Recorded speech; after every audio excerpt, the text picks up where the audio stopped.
Aaron Bjork joins us today on the Azure DevOps Podcast.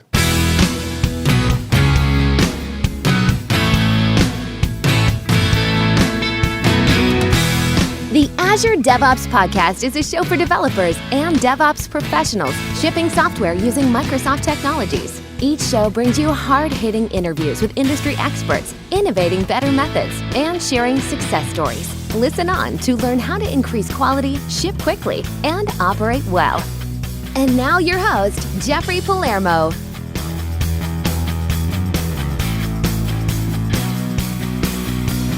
Welcome back to the Azure DevOps Podcast. Go online to www.azuredevops.show to see show notes and other episodes.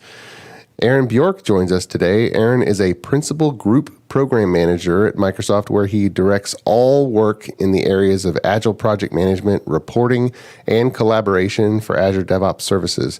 He is a 16-year Microsoft veteran who has spent his career building products that promote and encourage team productivity. Aaron is a recognized Agile thought leader and speaks regularly with companies around the world on how to improve their software development practices. He has a proven track record of setting a vision, creating and building teams, driving user experience, and delivering results. Aaron, it's a pleasure to speak with you today. Hey, Jeffrey. Thanks for having me. Absolutely. And you're an early bird, I hear. It's quite early where you are right now.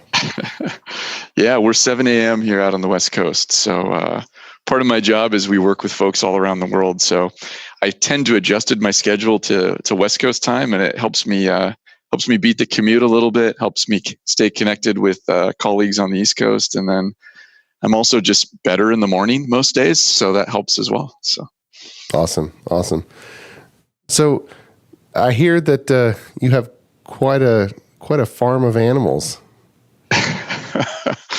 Yeah, I've got, it's not as extensive as some people, but I have, my family and I live in a little town called Maple Valley, which is a suburb of the kind of greater Seattle area. And, we have 15 acres, and we have some horses, we have goats, chickens, dogs, and cats. So that's what kind of keeps me busy when I'm not in the office writing code. Nice. So a little bit of commute into the office? Yeah, a little bit of commute. We're about 25 miles away as the crow flies, but it's takes a little longer than you might think on some days to get in. So, well, I've driven those Seattle and Redmond highways. There's not many passageways with the mountains and the river. I mean, there's only a few ways through. Yeah, I'm a back roads guy, so I stay away from the main freeways. But like I said, come in early, maybe get out a little early, and then finish the day from home, and you can make it work. So that's awesome. But yeah, I love the space though. I love being out a little ways, and I tell people all the time that we're building things, all day long here at work, which are digital. Like, you don't really touch them. You touch screens, and you interact with them through devices. And I really enjoy the balance, if you will, of living in a place where we're sort of working the land and building fences and things like that, which are more tangible, which you can touch and feel. So it creates a nice balance, if you will. Oh yeah, no, I'm right there with you. I mean, it's west of Austin, Texas, and we live out in the country, and we have some longhorn cows and donkeys grazing and walking around our cars and whatnot. And my daughter has chickens in the big chicken coop, and so see, that's what I call a real farm. So we sort of have the little sort of hobby farm, but I love it. So yeah, it's great. No, I wouldn't call it a real farm. I mean, the rancher across the street, he owns the cows, but they graze on our place as well. The properties are connected. But I don't have any horses. You have horses. That's pretty awesome. Yeah, my wife's into the horses. She's kind of the stereotypical, grew up as a little girl with horses, and we got to a point in our life where that was either going to be a pipe dream or we were going to do something about it. And so we decided to do something about it a few years back, and it's really become a great decision for us. Like I said, it's given us balance and a lot of fun with the kids, and we really enjoy the hard work that's involved with it as well. So it's a lot of fun. Awesome. So for the listeners who might not be as familiar with you, how did you come to Microsoft and this role at Microsoft?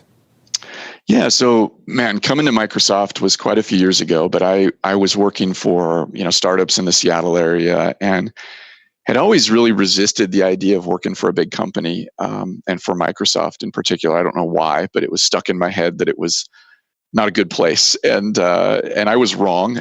So I ended up, in kind of job hopping, ended up finding a contract out here that was really appealing, and I landed a job working in what we called the build lab at the time of the developer division. So we were, building a bunch of automation to help us produce Visual Studio and the various products that came out of the developer division at the time. And I was a developer, so I joined as an engineer and spent, 6 or 7 years writing code in that space, both as a developer and then a developer lead. And then, gosh, it's been 10 years or so now, I made the switch into what we call program management here at Microsoft. And in some ways I call that, I tell people that's like joining the dark side. You switch from doing real work to, figuring out the real work that we should do. But it became a great kind of choice for me because I really, really enjoyed not just the implementation details of what we were building, but I really loved, the decisions that went into that about why we were building these things. And I sometimes use a car analogy that, the developers spend their time sort of with the hood open on the car all day long, and they're tinkering with the engine and, changing the oil and replacing the carburetor and all this. And program managers get to do bits of that as well. We have the hood open and we get our hands dirty, but we're also involved in, decisions about why we're building 4-door cars instead of 2-door cars, and, why the color on the leather stitching or the color on the leather seats and that stitching matters, to a customer's decision to buy. And so that kind of, brought me eventually into a team at the time, which was called TFS, the old Team Foundation Server team, and, began my sort of journey into ALM, Agile, and DevOps. And you joined Microsoft before TFS was even there, because what was that, .NET 1.1.20 timeframe, and Visual Studio Team Services was a big, 2005 era product? Yeah, gosh, Team Services, I think Visual Studio Team Services was a little bit later. I don't think we stumbled into Team Services until... Sorry, Team System. Oh, yeah, so Team System, you're right. Yeah, it was back in like the 2005 era. That's right, yeah. So, yeah, and I think back, when I joined Microsoft, it was, ASP.NET was like beta, it was like, that was actually the first contract was supporting ASP.NET, and it was back in the time of scripting and, ASP sort of traditional, and lots changed since then. Good times. So there's so much in the product, but what are you thinking about day in and day out now? Yeah, boy, the things that I'm really spending a lot of time on with the product are thinking about how we can make it two things distinctly. I think what we call simple and more social. So, we want Azure DevOps to be a product that organizations need, but that developers want. And the reason I say it that way is because we know we need to build a product that, and a set of services here really, that developers fall in love with. And what we're hearing from developers, it's that there's two things that are going to help them fall in love with the product more, if you will. And that's making the product more simple and more social. So spending a lot of time on how we can reduce concepts and help people kind of achieve more with less, if you will. So that's the aspect of simple. And then social is really becoming real, because as you know, writing software, building services, it's a team sport. It's not something you do on your own. And so our services themselves need to, better integrate with social platforms, and also, provide a more connected experience, so that the work you're doing, whether it's, completing a work item or, reviewing a pull request, is not something that you're doing on an island by yourself, but it's something that you're doing with your peers and colleagues, and, potentially with people around the world, depending on how your organization is set up. Oh, that makes a lot of sense. And I think the public projects, there's probably a lot of surface area there for adding the social bit, isn't there? Yeah, absolutely. I mean, public projects are, they've been around for years, obviously, in one way, shape, or form, but they're newer to Azure DevOps. But it's really just this sort of realization that you're going to be developing software with the world and with people around the world. And it's no longer a world where we do that just in our own environments, right? We're going to do that with all sorts of different people, and we're going to share that. So yeah, we've got a lot of surface area there in the product to improve and to add on to make those experiences a lot more social. And with that, we'll have a word from our sponsor. The Azure DevOps Podcast is sponsored by ClearMeasure, a software engineering firm and Microsoft Gold partner, empowering development teams to be their best. ClearMeasure equips developers with the DevOps tools, methods, and automation necessary to focus on building their applications, rather than wrestling with builds, deployments, or environments. Click clear-measure.com to see whether a DevOps implementation is for you. And we're back talking to Aaron Bjork from the Azure DevOps team. And Aaron, you're talking about making things more social, but you've also been focusing on DevOps culture as well. But that's just a broad topic. What specifically do you think about in that realm? Yeah, well, I think what I spend my time thinking about is that I think adopting DevOps or implementing DevOps or achieving DevOps in an organization, it's not just a choice of tools. And I think a lot of people, get their head wrapped in sort of the wrong direction by thinking that, if we do this particular thing or we adopt this particular tool, even Azure DevOps, for example, that we will, change and it will lead to this change in behavior of folks on the team and of the organization. And while there's aspects of that are true, I mean, I think, tool sets obviously can help change what you're doing. And there are absolutely practices that make sense along the way. But I think what I see is really needed is organizations need to adopt a new culture that kind of becomes a foundation for all that change. And I think that's a journey that we've been on here at Microsoft of our own journey of change and going from sort of the old way of writing code to sort of a model now where we're deploying on a very, very frequent basis, where we have thousands of people contributing to repos all at the same time. And while there's a set of practices that helped us do that, it was really grounded in a culture of trusting each other and a culture of wanting to change. So we sometimes call that around here, we call that a culture of aligned autonomy. And the reason we use those words is because it's trying to get everybody pointed in the same direction and moving in a common direction so that we're achieving the same goal, but also, really realizing that we can't script every aspect of that, and we can't tell every single person how to do their job.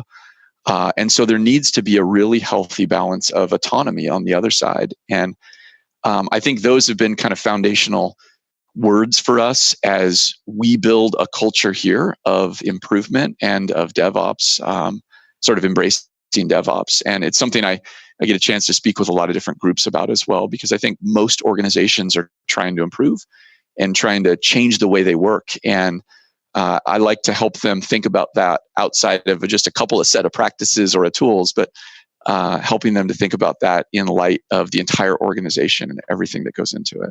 That's a big topic, and I can see how that the change is going to be slow and really gradual in really big companies. Certainly, I've read about the Microsoft story, and some of our previous guests have talked about the journey, the transformation.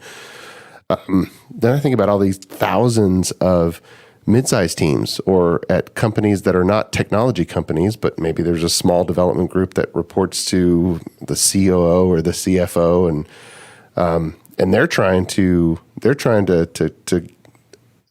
adopt DevOps principles and methods as well. So what would you say to those guys? Yeah, I would just say keep doing it and let the evidence of the success that you're having be the motivation, if you will, for the rest of the company or organization. So oftentimes when I find a group where you've got a pocket or a smaller group within inside a larger organization, and they're wanting to work differently, and maybe they are working differently, and they're implementing some DevOps practices and changing the way that they do things, and they aspire to see the entire organization, if you will, follow along. And what I usually encourage them to do is don't try to sort of preach your way to the finish line, if you will. So if you go in and try to tell everybody, oh, we should be doing things differently, and you've got to adopt Agile and you've got to adopt DevOps, it tends to kind of come off the wrong way. I don't think it's a great way to influence others in an organization. Instead, what I encourage people to do is find ways to tell stories about how the group that you're working in is improved, and using maybe some metrics to show that improvement, stories to kind of compare and contrast what it used to look like and how it looks now. And I find that if you can focus on that, usually you start to see sort of a groundswell of support that can lead to a bigger change. But that's always my advice to people within organizations is, get out of the preach about it mindset. Don't evangelize it. Don't wear a robe and sandals thinking that you're going to convert everybody, because you're not. Instead, focus on doing it really well and look for those stories, if you will, that really demonstrate the value and demonstrate the benefits that you're realizing from working in a different way. You mentioned metrics, and probably the listeners are thinking, okay, which metrics? So which ones do you look at? Yeah, there's a couple that really always stand out to me. One of the really important ones for us is the amount of time that a branch, if you will, like a developer branch, stays disconnected from main or from master. And when I look back to the way that we used to work and the way that we work today, more or less our engineers are working in micro branches or user branches that are only disconnected from master for a very short period of time, days at the most.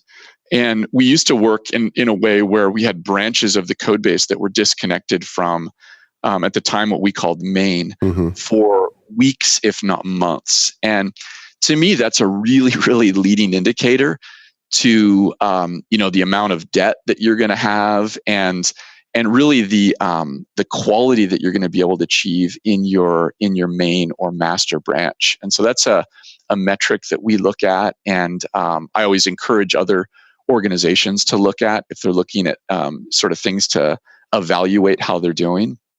Another one is both lead and cycle time for not just new work that you've identified, but for bugs. We've been through a journey of really learning how to take debt seriously and take bug debt seriously. And we lived a point in time in our journey where we just had, mountains of bugs piling up on teams. And we got in this very unhealthy mindset or practice where we would, every few months kind of triage the mountain of debt and then make decisions about what to do with it. But most of the time we weren't making hard decisions. We were sort of making easy decisions by recategorizing it off to the next release or reprioritizing it as a lower priority bug and then hanging on to it. And then, what it led to is a few months later, we're sort of doing it all again. And boy, talk about waste and talk about, sort of demoralizing practices. So we've gotten into a mindset now of treating bug debt very, very seriously. And, teams have a number that they kind of maintain, if you will, which we call our bug cap, which helps them stay to a healthy level of debt.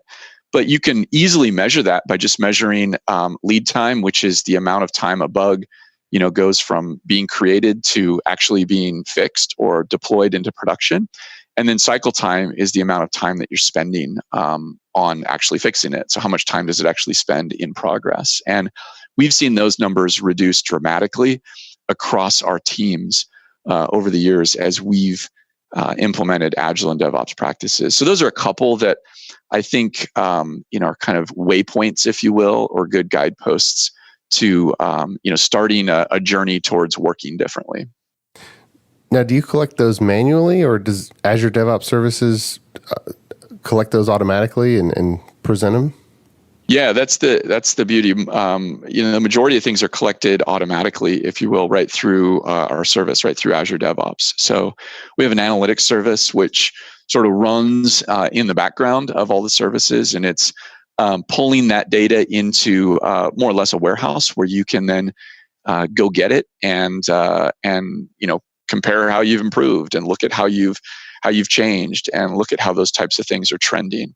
I think one of the important things that I always tell people, though, is that there's not, people always want to hear a metric and they're like, what's a good number? And I think, well, typically a good number is lower than the previous number, and to me, like, you talked about earlier that this is a journey for teams and it's not something that you change overnight.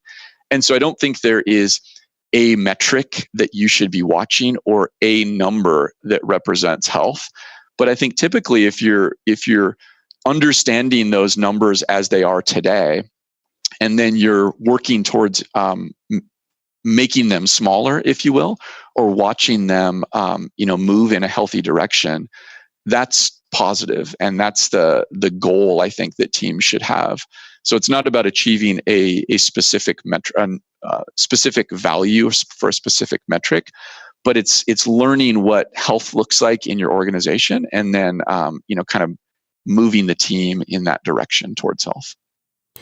So you mentioned the analytics service, and there's the new analytics views within Azure boards, or actually it's in the overview section. Is that what you're talking about, where listeners should go to surface those metrics?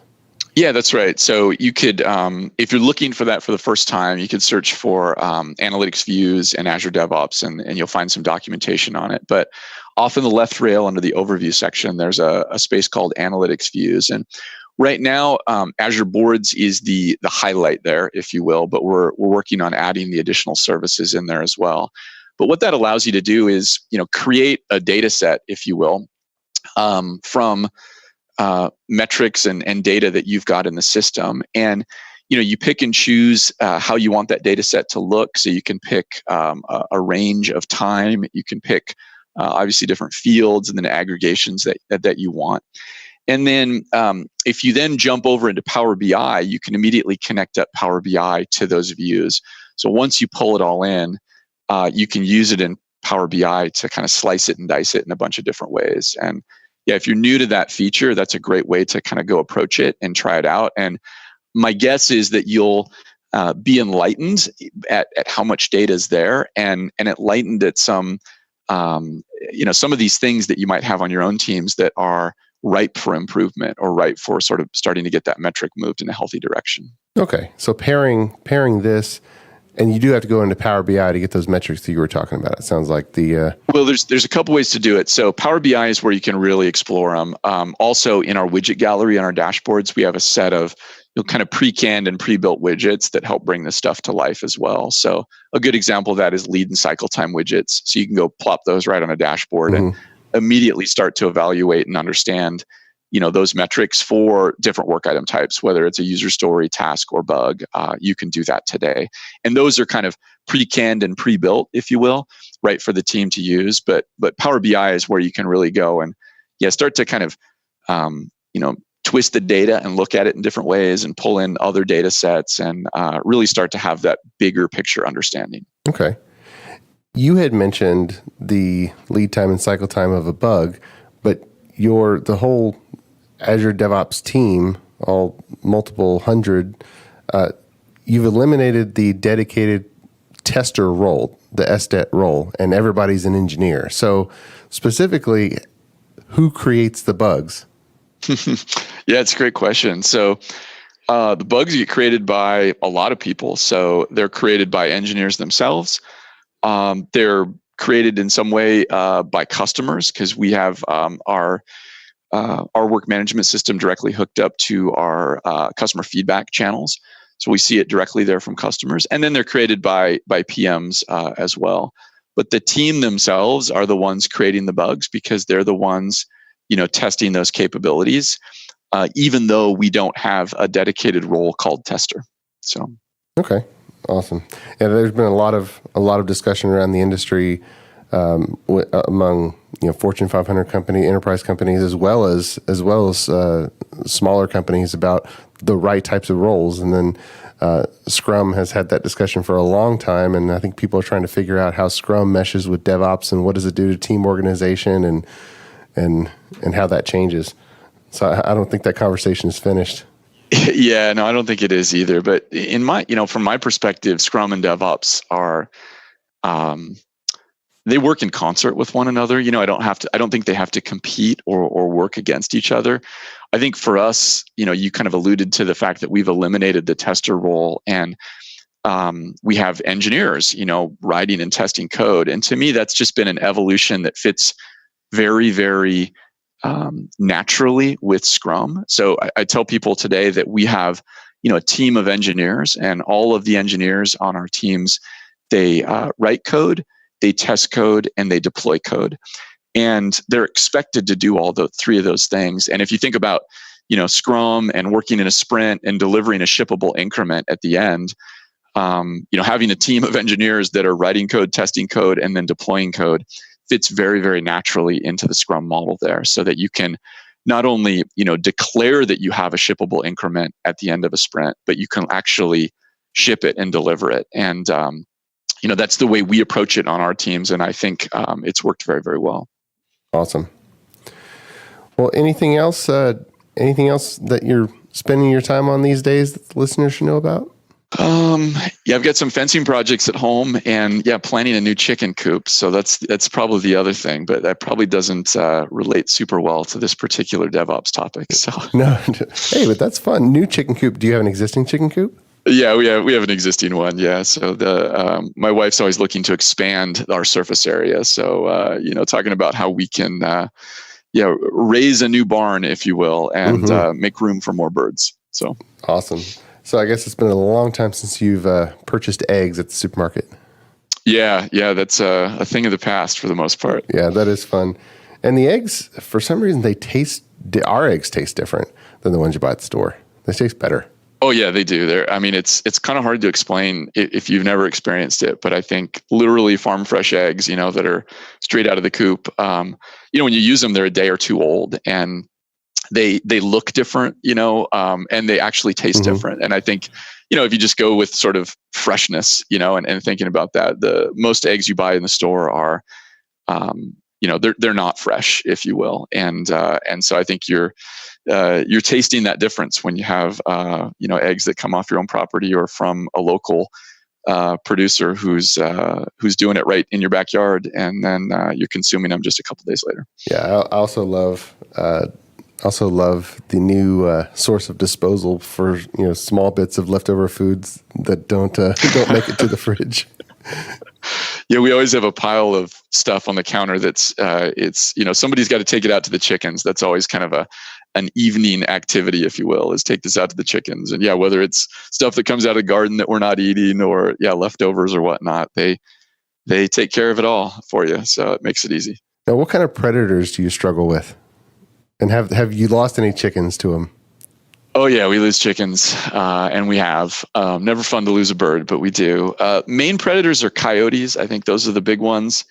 And then, believe it or not, hawks and eagles are both really, really common. So, if the chickens are out in the yard on a nice day, it's not uncommon to see a bald eagle, up above, sort of looking to come dive in. And we've had the hawks and eagles come in and try to take birds right out of the backyard or right out of the field. So that's pretty common. But coyotes are the main ones. I mean, we have raccoons and the occasional bobcat. There are bears in the area as well. We've never had a problem with a bear, but coyotes are the main ones that we struggle with. Yeah, okay. I can see that. Our donkeys keep the coyotes away, but we have lost them to raccoons. And our run is completely enclosed, but you can see the raccoons attempting to get in. And I've had to trap raccoons just because they're just relentless at strategizing how to hit those birds. Yeah, they are smart little critters for sure. And they're not prone to give up. So yeah, you got to have a well-enclosed area. And then, we've learned it's kind of seasonal too. So, we let the chickens out and they have a lot of time during the day, but typically only if we're around, because those animals know if they're out sort of unattended to and you don't have other animals around, they're going to take a shot at them. Yeah, it is. Okay. Well, awesome. Well, thanks so much, Aaron, for visiting with me. Yeah, thanks, Jeffrey. It's a lot of fun. I enjoyed it. And until next week, keep shipping. You've been listening to the Azure DevOps Podcast, a show for developers and DevOps professionals shipping software using Microsoft technologies. Go to www.azuredevops.show for show notes and other episodes. On behalf of your host, Jeffrey Palermo, and our sponsors, thanks for listening, and may God bless you.